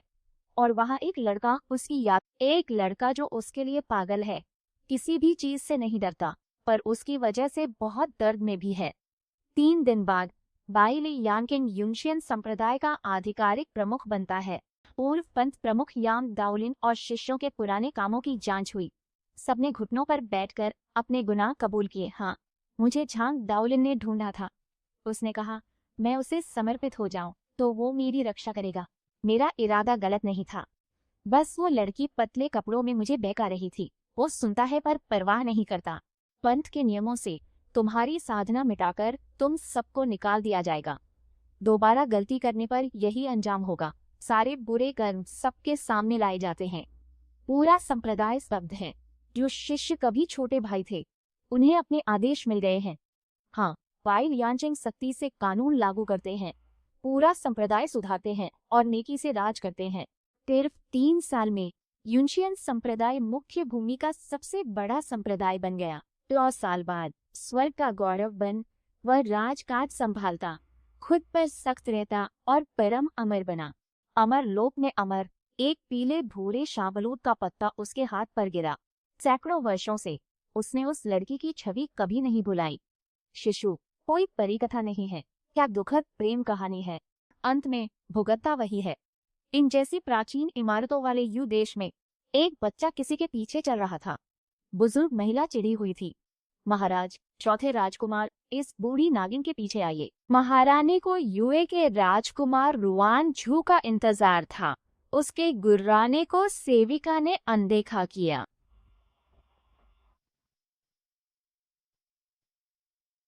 शियाओ यी ने अपना मिशन शुरू किया। रुआन शियाओली, तुम इतनी जल्दी इस किरदार में ढल गई, ये मेरे डेटा से परे है। उसने झाओ यी से पूछा, क्या इस बार मैं मेल विलेन हूँ? उसने कहा, बिल्कुल नहीं। चलो चलते चलते, आप यू देश के चौथे राजकुमार रुआन झू हैं। आपकी माँ कंसोर्ट काओ हैं। यू देश के 3 राजकुमार और 1 राजकुमारी हैं। कंसोर्ट शू का परिवार ताकतवर नहीं, पहला राजकुमार उनसे जन्मा। जिया ने दूसरे राजकुमार यानी हीरो को जन्म दिया। रानी रुआन सान ने तीसरी राजकुमारी को जन्म दिया और आखिर में यू, जिसमें तुम हो, तुम्हारी जन्म माँ कंसोर्ट काओयो बचपन से ही कमजोर थी, इसलिए तुम्हारा जन्म मुश्किल से हुआ। वो सम्राट की कृपा पाने को बेताबी से एक ड्रैगन पुत्र चाहती थी, पर 8 महीने की प्रेगनेंसी में किसी ने उसे जहर देकर फंसा दिया। उसने जान पर खेलकर तुम्हें वक्त से पहले जन्म दिया और पाया कि तुम एक बेटी हो। आपके जन्म ने कंसोर्ट पाल की उम्मीदें तोड़ दी, तो उन्होंने सबको रिश्वत देकर आपको राजकुमार कहलवाया। उन्होंने बड़ी सावधानी से ये राज 5 साल तक छुपाया। आज कंसोर्ट काओ की रहस्यमयी मौत हो गई। संयोग से रानी का कोई पुत्र नहीं है और अब वह चाहती है कि वह आपको ही अपना उत्तराधिकारी बना ले।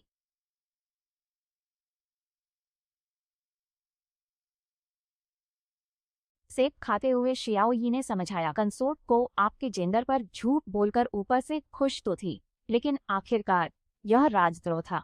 इसलिए वो अंदर ही अंदर हमेशा डरी सहमी रहती थी और उसके और बच्चे नहीं हो सकते थे। आपसे उसकी मांगे बहुत ज्यादा थी, इस डर से कि तुम सम्राट को नाराज कर दोगी या बेटी होने का राज खुल जाएगा। कंसोर्ट काओ चिल्लाती, दूसरे राजकुमार जो करते हैं तुम्हें उससे बेहतर करना होगा। तुम्हें सारी किताबें याद करनी होंगी। मूल मालिक ने डरकर कांपते हुए हाँ कह दिया। उसका चेहरा मुरझा गया। सगी माँ ने उसके लिंग का झूठ बोला और बचपन से मार डांट सहना काफी बुरा था। अब उसे पराए घर में रहना पड़ रहा है। सिर्फ 5 साल की उम्र में ही वो सत्ता की लड़ाई का मोहरा बन गई है। शाही परिवार में जन्म लेना वरदान है या अभिशाप? वो भौं भौं, एक कुत्ता भौंका। चौंकर वह मुड़ी। यह कैसी आवाज है? पूंछ हिलाता भौंकता हुआ एक प्यारा सा रोएंदार बोला। भौं भौं भौं भौं। उस रोए के गोले को देख वो डरकर 10 मीटर दूर हट गई। यह देख नौकरानी पलटी। उसके मुंह से हूं निकला। डर से चीखकर उसका चेहरा पीला पड़ गया। रुको, दूर रहो। शियाओ यी भी काफी हैरान था। रुआन शियाओली, मुझे तुम्हारे शब्दों की उम्मीद नहीं थी। वो अव्यंग से हंसा। सच में कुत्तों से डरती हो? और वो डर से चिल्ला रही थी, मुझसे दूर रहो। लफॉल को पूंछ हिलाते देख वो और डर गई। मुझे कुत्तों से सख्त नफरत है।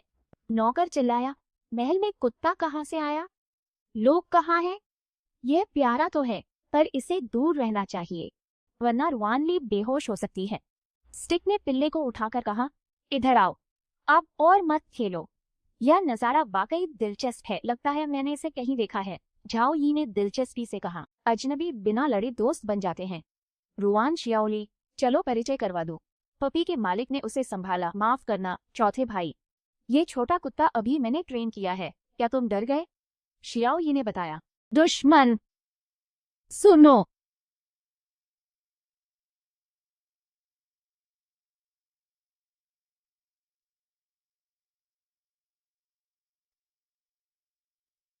रुआन सान की सगी माँ टिया कंसोर्ट महाराज की सबसे खास दासी है। उनका परिवार महारानी के बाद सबसे ज्यादा ताकतवर है। वो बहुत महत्वाकांक्षी है। उसी ने तुम्हारी सगी माँ को जहर दिया, जिससे वो कभी माँ नहीं बन सकी। मतलब जन्म से ही तुम्हारा इस दुनिया के हीरो से दुश्मन बनना तय था। कंसोर्ट को असली मेजबान को लगातार पीटती रही और बिना रुके चिल्लाती रही। सब उस मनहूस कंसोर्ट जिया की गलती है। उसने मुझे बांझ बना दिया। वो पागल होकर गुस्सा उतारने के लिए उसे पीट रही थी। तुम राजकुमार क्यों नहीं? रुआंजू ने बेबसी से खुद को गले लगाया। माँ महारानी से गिड़गिड़ाई, मुझे और मत मारो। वो आगे झपटी, उस नन्हे जिस्म को पकड़कर चिल्लाई, झूअर, तुम्हें राजकुमार बनना होगा। समझ, तुम्हें सबसे उत्कृष्ट राजकुमार बनना होगा, तभी तुम्हारी माँ और मेरा दिन आएगा, समझे? मन खाली होने पर वो बस इतना ही बोली, मैं समझ गई माँ महारानी। शियाओ यी ने आ भरी। यह मूल मेजबान का सदमा है, तुम्हें भी महसूस हो रहा है ना? मूल मेजबान ऐसे ही माहौल में पली बड़ी। माहौल तो उसका अंधेरे में जाना स्वाभाविक है। इस दुनिया में तुम्हारा मुख्य मिशन 3 हिस्सों का है। रुआन सान ने उसके सामने हाथ बढ़ाया और तभी झाओ यी ने मिशन दिया। पहला, कहानी के अंत तक मर्द बनकर अपनी पहचान छिपाओ। दूसरा, राजगद्दी छुड़वाकर बगावत करो। तीसरा, एक पक्के विलेन बनकर हीरो के हाथों मारे जाओ। पता चला यह सब तो पहले से ही तय था। मिशन सुनकर उसने सामने हाथ को घोरा। वो फौरन खुद खड़ी हुई। उसका पैर कुचला, जिससे वो दर्द से चीखा, फिर आस्तीन झाड़कर उसे अनदेखा कर दिया। मुझे तुम्हारी मदद नहीं चाहिए। रुआन सान ने उलझन में उसे देखते हुए अपना पैर पकड़ लिया। राजकुमार भाई, उसने तुरंत अपना घमंडी अंदाज दिखाया। किसने कहा था कि तुम पास मत आना? यह देखकर शियाओ यी ने तारीफ की। रुआन शियाओली, नौकर तुरंत मामला शांत करने आया। दूसरे राजकुमार, देर हो रही है, मुझे चौथे राजकुमार को ले जाना होगा। महारानी जाओलान महल में अब भी इंतजार कर रही हैं। इतनी उम्र हो गई, फिर भी नहीं मानती। उसने सोचा, बहस में वक्त, मैं एक कॉर्पोरेट गुलाम। आप लोग। नौकर रुआंशु को खींच ले गया। मैं देखता रह गया। चहचहाया।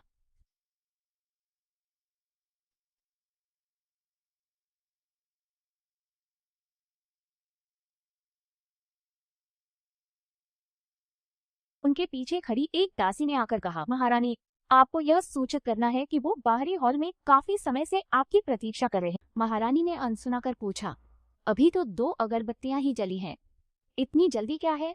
दासी ने कांपते हुए कहा, आज बहुत गर्मी है। चौथा राजकुमार भले ही लड़का है, पर है तो सिर्फ 5 साल का। अगर वो बेहोश हो गए तो? इस जाओरान महल में महारानी का रवैया पूरी तरह बदल गया। ओह, तो क्या तुम कह रहे हो कि मुझे राजकुमार का ख्याल रखना नहीं आता? महल की दासी डर से कांपते हुए घुटनों पर बैठ गई। यह सेविका, इस दास की इतनी हिम्मत नहीं। बाकी दासियां भी बहुत डरी हुई थी। महारानी 5 साल से सिंहासन पर हैं। तीसरी राजकुमारी के जन्म के समय कठिन प्रसव ने उनकी सेहत को नुकसान पहुंचाया। तीसरी राजकुमारी भी कमजोर है। बचपन से स्वास्थ्य के लिए महल के बाहर काओ मंदिर भेजा गया है। हाल ही में जिया और काओ रानियों का घमंड देखते हुए उन्होंने ऐसे शब्द शायद ही सुने हैं। महारानी ने पक्षी को दाना देना बंद कर दिया। मुझे याद है, पश्चिम से तोहफे में आए रेत के मगरमच्छ ने भी गर्मी के कारण खाना नहीं खाया था, है ना? यह सुनकर दासी और भी ज्यादा कांपने लगी। महारानी की जान लेने की मंशा साफ थी। अगर लोगों के दिल इतनी अच्छी तरह समझते हो तो जाओ रेत के मगरमच्छ की सेवा करो। उसके कहते ही 2 सिपाही कहीं से आए और दासी को घसीट कर ले गए। वह चिल्लाई, महाराज, महारानी, मुझे माफ कर दे। इस दासी यह देख महारानी के पास खड़ी महिला बोली, महारानी, बस चौथे राजकुमार को साथ ले आइए और काउल परिवार खुद हमारा साथ देगा। जब वो राजा बनेंगे तो आप ही हरम में सबसे सम्मानित होंगी। भले ही आपको चौथे राजकुमार पसंद न हो, फिर भी आपको बड़ी तस्वीर को प्राथमिकता देनी चाहिए। यह उचित लगता है। महारानी ने सख्ती से मुड़कर देखा। निश्चिंत रहें, मैं अपने दिल में समझती हूँ। जाओ, उस बच्चे को यहाँ। एक दासी ने आदरपूर्वक घोषणा की, महारानी जी, चौथे राजकुमार आ गए हैं। यह सुनकर उसने तुरंत रुककर ठंडे स्वर में आगे देखा। महारानी का मिजाज पलक झपकते ही बदल गया। मुस्कुराते हुए, यहाँ आओ, इतनी दूर मत खड़ी रहो, मोहू के पास आओ ताकि मोहू जुएर को देख सके। उसने झुककर कहा, एक चैन पहली बार जारिन महल आई है और नियम नहीं जानती। डर है मोहाओं से टकरा न जाऊं, इसलिए यही ठीक हूँ। यह सुनकर महारानी उस बच्चे को बड़ी ही गौर से परखने लगी। उनके पास खड़ी सेविका बहुत खुश थी। मैंने हमेशा सुना है कि कंसोर्ट ताओ अपने बच्चे को तालीम देने में बहुत 3 साल में कविता लिखता था और 5 में ही उसकी बातें और काम कितने समझदार है। लगता है ये सच है। महारानी बोली, ये बच्चा कितना शिष्टाचारी है। लगता है काओ मीमी ने बहुत मेहनत की है। डरिए मत, अब से काओ मीमी की जगह जुएर और मुहू आपकी अच्छी देखभाल करेंगे। पर उसने तुरंत भौहें चढ़ाई। लेकिन तुम तो बहुत पतली कमजोर हो। क्या पहले तुम्हारी सेवा करने वाले लापरवाह थे? कोई जाकर शाही चिकित्सक को बुलाए, वो झोर की जांच कर उसकी नाड़ी देखेंगे। शाही चिकित्सक का नाम सुनते ही वह अचानक चौंक गई। झाओ यी ने उसे चेताया, अगर अभी तुम्हारी पहचान सामने आई तो तुम्हारी ये विलेन वाली छवि बनने से पहले ही शायद नाकाम हो जाएगी। उसने फौरन झुककर मना कर दिया, इतनी मुसीबत की जरूरत नहीं। ईरचान का शरीर शुरू से ही ऐसा है। मैं आज थोड़ा थका हूँ और पहले विदा लेना चाहूंगा। महारानी ने मुड़कर पूछा, अच्छा, जो निवास तैयार करने को कहा था, क्या उसे साफ कर दिया गया है? सेवक ने झुककर उत्तर दिया, जी महारानी, आप निश्चिंत रहें, निवास कब का साफ हो चुका है। चौथे राजकुमार सीधे अंदर आ सकते हैं। उसने खुशी से याद दिलाया, फिर चौथे राजकुमार को नहलाकर कपड़े बदलवाकर जल्दी आराम करने दे। उसे बेचैनी हुई, गुस्सा आने लगा। झाओ यी ने ताना मारा, तुम नब्ज सिखाने से तो बच गए, पर नहाने से नहीं बच पाओगे। रुआन शियाओली, अपने लिए प्रार्थना करो। उधर कई नौकर बाथरूम के दरवाजे पर जमा हो गए। एक ने कहा, महाराज, हमें आपकी तैयारी में मदद करने दे। उसकी बात खत्म होते ही एक बेसिन उड़कर आया, जिसे देख वे बुरी तरह डर गए। वो चिल्लाई, दफा हो जाओ। एक ठंडी आभा छोड़ते हुए उसने हुक्म दिया, सब पीछे हटो, दोबारा दिखे तो बेरहमी से मारे जाओगे। यह देखकर नौकर रोते हुए घुटनों पर बैठ गए। हाँ, हम अभी चले जाएंगे। बहुत डरकर वे सोचने लगे, चौथा राजकुमार तो बस 5 साल का है, उसकी आंखें इतनी खौफनाक कैसे हैं? उसने दरवाजा पटका और गई। उसने लाचारी से आ भरी। आखिरकार वे चले गए। शियाओई मुस्कुराया, अरे रुआन शियाओई, तो अब क्या करोगी? क्यों न सीधे हीरो से पंगा ले? उसने बेपरवाही से जवाब दिया, नहीं, मुझे नहाना है। मैं बस 5 साल का बच्चा हूँ। मैं इस प्रतियोगिता से बाहर हूँ। झाओ ये चुप थे। वह पीछे बैठकर उस पर नजर रखे था। सिस्टम सूचना, वर्ल्ड सिस्टम नए वर्जन 20 में अपडेट हो रहा है। मेजबान के निजी अंगों के फीचर्स जबरदस्ती बंद हो जाएंगे। वो नाखुश लग रहा था। धत, पता था, नया वर्जन अपडेट नहीं करना था। रुआन सान किसी को ढूंढता घूम रहा था। उसने सोचा, मुझे चौथे भाई से माफी मांगनी ही हो, पर चौथे भाई के यहाँ कोई क्यों नहीं है? उनके महल से पानी की छपाक, पानी की आवाज से रुआन सान का ध्यान गया, क्या वहाँ है? खिड़की खुली देख वो धीरे धीरे पास आया और दरार से झांकने लगा। आपके बीच से जाना पहचाना सिर देखकर वो थोड़ा शर्मा गया। हैरानी से उसका दिल धड़कने लगा। तो उसने मुड़कर धीरे से खांसा और सिर हिलाकर सोचा, हम दोनों लड़के ही तो हैं, इसमें शर्माने वाली क्या बात है। अंदर वो कपड़ों तक पहुंचने में लगी थी। कपड़े? पर हाथ छोटे होने से कुछ पकड़ नहीं पा रही थी। वो बेशर्मी से अंदर झांककर वजह ढूंढ रहा था। ये क्या? सब नौकर कहाँ है? दूसरा भाई मदद करने आया है। किसने तुम्हारी मदद मांगी? बूढ़े आदमी। भाप उठी और वह कपड़े लेने के लिए उठ खड़ी हुई। रुआन सान हैरान था। उसे अपनी आंखों पर यकीन नहीं हुआ। रुको, बस इतना ही? लगता है हमारी लेडी इतनी देर से नहा रही है कि रात हो गई। आखिरकार अपनी छोटी बाहों से उसने कपड़े पहन लिए। उसने जाओ यी से पूछा, तुम पूरे महल से अच्छी तरह वाकिफ हो, है ना? जाओ यी ने जवाब दिया, बेशक, मैं इस पूरे संसार से परिचित हूँ। उसने बाल बांधकर पूछा, शाही हकीम का दफ्तर कैसे मिलेगा? झाओ यी हैरान हुआ और उसने पलटकर पूछा, क्या मुझ जैसा टॉप टियर सिस्टम तुम्हें रास्ता बताएगा? फिर वो शरारत से मुस्कुराया, पर दवा चुराना गलत है, लेकिन ऐसी बातें फिर भी आपका काम आसान कर सकती हैं। चरमराहट। दरवाजा खुला और वो बोली, चलो। आश्चर्य। वो दोपहर से यहाँ था, तो ये हैरानी की बात नहीं। उसे अचानक याद आया कि उसने क्या देखा। ये क्या हो रहा है? चौथे भाई को इतनी चोटें क्यों हैं? क्या ये नौकरों ने किया? ये सोचकर उसकी चिंता और बढ़ने लगी। इसलिए वो पीछे चल पड़ा। वह अपने आप से ही बड़बड़ाया, मुझे फिर भी उसके पीछे जाना चाहिए, देखना है कि आखिर मामला क्या है। यह सोचकर वह तेजी से उसे पकड़ने भागा। रात शांत थी, बस वह आगे थी, वह कुछ दूरी से पीछे था।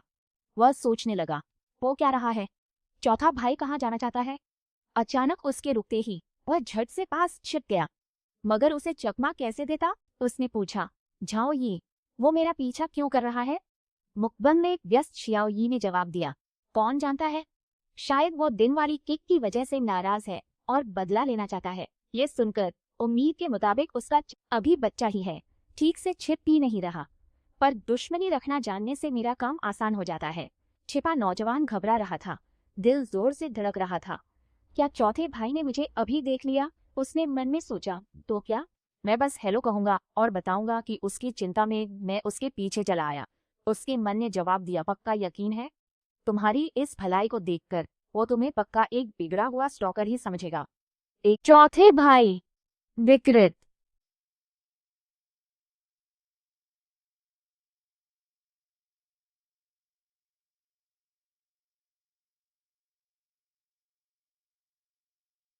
सही कहा, उसने खुद को तसल्ली दी। गुरुजी ने कहा था, सज्जन को शिष्टाचार से ही खुद को संवारना, सद्गुण समझना और काम पूरे करने चाहिए। मैं तो माफी मांगने आया हूँ, इसलिए मुझे साफ साफ बात करनी चाहिए। हिम्मत करके सीधे कहा, चौथे भाई, मुझे माफ कर दो। पर बात पूरी होने से पहले वो दूर जा चुकी थी। उसे जाते देख वो चौंका है। वो तो कमल तालाब का रास्ता है, पर वो जगह सुनसान है और चौथे भाई को तैरना नहीं आता। वो वहां कमल तालाब पर क्या कर रहा है? उसने हैरान होकर इधर उधर देखा। चौथे भाई, तुम यहाँ हो? चौथे भाई, सुन रही हो? वो सुन रही है पर जवाब नहीं दे रही। उसे यूं छिपते देख छाओ यी ने पूछा, रुआन वान शियाओली, यहाँ क्यों छिपी हो? उसने पत्थर उठाया। अंधेरी रात, तेज हवा, कत्ल के लिए एकदम सही। सुना नहीं? क्या परेशानी खड़ी कर दुश्मन बनाने का मौका गंवाना तो बड़ी बर्बादी होगी। अपनी बात खत्म कर। उसने हाथ का पत्थर जोर से पानी में फेंक दिया। पत्थर की तेज आवाज ने सबका ध्यान खींच लिया। वह चौंक कर पलटा। चौथा राजकुमार, मन में कई सवाल उठे। ये कैसी आवाज थी? किनारे पर फिसलन है, क्या वो नदी में गिर गया? वो हांफते हुए दौड़ा। डरो मत, तुम्हारा दूसरा भाई बचाने आया है। बदला 3, 2, 1।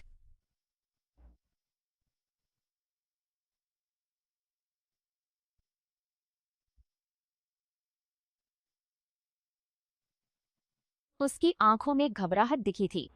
वह तुरंत झील में गिर पड़ा और पानी चारों ओर बिखर गया। सांस के लिए तड़पते हुए वह कुछ पार खांसा।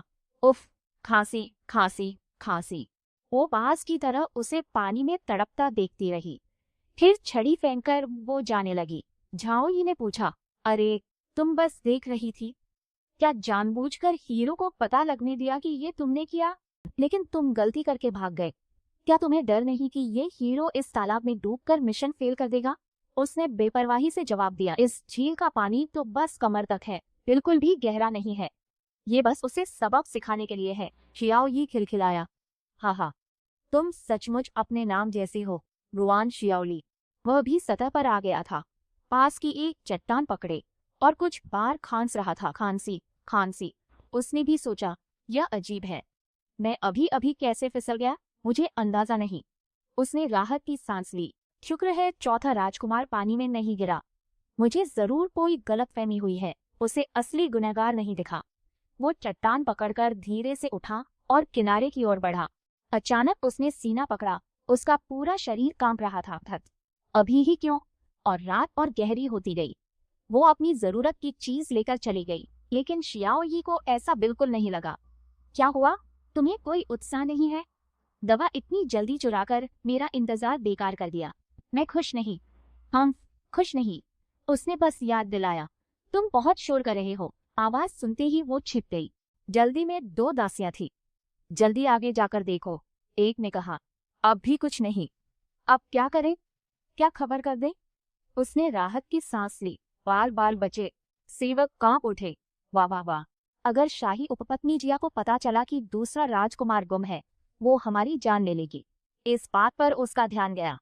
रुआन सान अभी तक लौटा नहीं है। शियाओ यी भी उतना ही हैरान था। हाँ, मुझे लगा हीरो को तैरना आता है। तभी उसे अचानक कुछ याद आया। अरे, मैं तो भूल ही गया था। हीरो की बनावट खास है। उसे जन्म से दिल की बीमारी है। कहीं उसे अभी अटैक तो नहीं आ रहा? यह सुनते ही वो चिढ़कर मुड़ी और बोली, क्या मुसीबत है? कमल तालाब के पास रुआन सान की हालत ठीक नहीं थी। शियाओ ये उसे चिढ़ाता रहा। हे, लगता है हमारा हीरो। ठीक है रुआन शियाओली, मैं ये मुफ्त में नहीं करूंगी। पहले इसे खाते में लिख लो। झाओ ये भीगते हुए बड़बड़ाती रही। वो मानने वाली नहीं थी। सपने देखो, तुमने मेरी लीड की इतनी जरूरी जानकारी नहीं दी, तो तुमने अपनी ड्यूटी पूरी नहीं की। आइडा, तुम्हारी तबीयत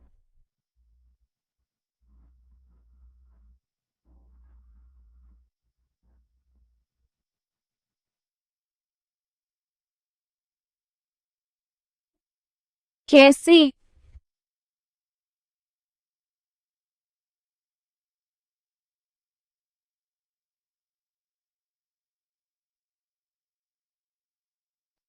रुआन शियाओली, वो नई दवा तुम्हारे पास है? यह सर्दी के लिए है, पर 2 लोगों के लिए पूरी नहीं पड़ेगी। उसके चेहरे पर उलझन थी, आंखें विचारशील। वो एक साथ 2 बीमारियों से परेशान लड़के को देख, फिर उसने वो दवा उसके मुंह में डाल दी जो वो लाई थी। सिर उठाकर दवा निगलने के लिए उसे पानी पिलाया। अचानक उसके चेहरे को आराम मिला। धीरे धीरे उसे होश आने लगा। हम स्पर्श बहुत ठंडा है, खुशबू खास है। उसकी आंखें धीरे धीरे खुली। बहुत आरामदायक। इसी खुशी में उसे एक जानी पहचानी आवाज सुनाई दी। मुसीबत। उस रात वह पहली बार यांगशान पैलेस में रुआन सान को बचाने के लिए वहां थी। रुआन सान ने धीरे धीरे अपनी आंखें खोली। सम्राज्ञी जिया हुआंग तुरंत बोली, सुन गुएर, तुम जाग गए हो। वह बैठ गया और वह आगे बोली, आपकी तबीयत कैसी है? आप कमल तालाब में बेहोश क्यों हो गए? क्या दिल की बीमारी फिर बढ़ गई? उसने फौरन उन्हें तसल्ली दी। माताजी, चिंता न करें, मैं बिल्कुल ठीक हूँ। मैं तो बस खेल रहा था। और हाँ, माँ महारानी, मैं यहाँ वापस कैसे आया? यह सुनकर उसने बहुत गुस्से में दांत पीसे। आपको आपकी 2 दासियां वापस लाई हैं। बड़ी हिम्मत है उनकी। अगर मैं न देखती तो वो इसे छुपा ही देती। उसने तुरंत, माता महारानी, इन्हें दंड न दे, ये सब मेरी गलती है। बेटे को यूं देख। वो पिघल गई। सांगाका उन दासियों ने गलती मानकर खुद पश्चाताप करने का फैसला किया। उसने मन में सोचा, हे, पर उनका जिंदा लौटना तो एक अलग बात है। उसने बात बदल दी। ठीक है, तुम थोड़ा आराम करो, मैं अब चलती हूँ। उसने जवाब दिया। हाँ। वो धुंधली छवि उसके जहन में फिर उभर आई। उसने सोचा, मुझे बचाने वाली एक महल की दासी थी, पर मुझे धुंधला याद है। रुआन झू के घर पर जोर से छींक गूंजी। ओचो, किसी ने दवा समय पर नहीं ली। सर्दी हो गई। वह कंबल में सिमटी थी। चेहरे पर नाराजगी थी। समय बीता। कुछ दिन बाद झाओरीन महल में महारानी ने पूछा, तुम्हें पता है आज कौन सा दिन है? बिना भाव बदले उसने कहा, हाँ। यह सुनकर महारानी सीधे मुद्दे पर आ गई। खैर, जब तुम्हें पता है तो ज्यादा क्या कहना। तुम कंसोर्ट कैलियो के पुत्र हो, आज उसे अंतिम विदाई दो। महारानी ने हाथ बढ़ाया और वो भी उसी भाव से आगे बढ़ी और बोली, हाँ। किसी ने मन ही मन में बहुत ज्यादा खुशी मनाई। लगता है इस लड़की के दिल में कंसोर्ट कैलियो के लिए सच में कोई भी भावना नहीं बची है। उसने नौकर को देखकर आदेश दिया, ठीक है, जल्दी चौथे राजकुमार के कपड़े बदलने में मदद करो। कपड़े बदलने के बाद वह कंसोर्ट कैसियो के महल के अगले आंगन में गई। दूर से उसे किसी की आवाज सुनाई दी, सेचरी, मेरी प्यारी बहन, हम खुशकिस्मत थे कि मिले, पर सोचा न था कि मौत हमें इतनी जल्दी जुदा कर देगी। वह रोई। वाह बहन, तुम्हें जाने देने का मन नहीं है? उसने धीमी आवाज में पूछा। झाओ यी, यह कौन है? क्या वह कंसोर्ट कायू के बहुत करीब है? शियाओ यी ने समझाया। यह व्यक्ति, ये है कंसोर्ट एनी, जिन्हें 3 महीने पहले कायो के वजन बढ़ने की चुगली करने पर घुटने टेकने पड़े। इस जवाब ने उन्हें हिलाकर रख दिया। एक तेज आवाज गूंजी, काग, मेरी बहन। महिला चिल्लाई, काघलेओ, मेरी बहन, तुम्हारा भाग्य कितना दुखद था, मैं कैसे न टूट जाऊं। इस सीन ने लोगों का इतना ध्यान खींचा कि सबको ये बहुत ज्यादा नकली लगा। शियाओ यी ने आगे समझाया, और यह व्यक्ति है कंसोर्ट शू, जिसने आधा महीना पहले महजूम खेलते हुए कंसोर्ट को उसे 10 तौल चांदी हार दी थी, और फिर कंसोर्ट काओ की बुराई की। उन्होंने तो एक बड़ी लड़ाई भी की थी। कंसोर्ट शू रोती रही, प्यारी बहन, तुम्हारे बिना बहुत अकेली हूँ। उनकी सेविका झिझक कर बोली, आपकी कृपा, अपने दुख पर काबू रखें। यह दृश्य देख वह बेबस थी। तभी एक नौकर चिल्लाया, नहीं। यून केरेन गम के मारे बेहोश हो गई। वह बुदबुदाई, यून केरेन, मैंने तो कभी इसका नाम सुना ही नहीं। शियाओ यी ने चुटकी बजाई और कहा, बिल्कुल नहीं। आज सुबह यून केरेन को महल से बाहर भेजा गया था, और अब अपने सामने इन लोगों की एक्टिंग देखकर वो अवाक थी। यही तो जिंदगी है ना? इस हरम में बहनापा बिल्कुल नहीं है। महारानी कहती हैं कंसोर्ट कैलियो से रिश्ता अच्छा है, पर उनके कामों में सच्चाई नहीं। कितनी हंसी की बात है।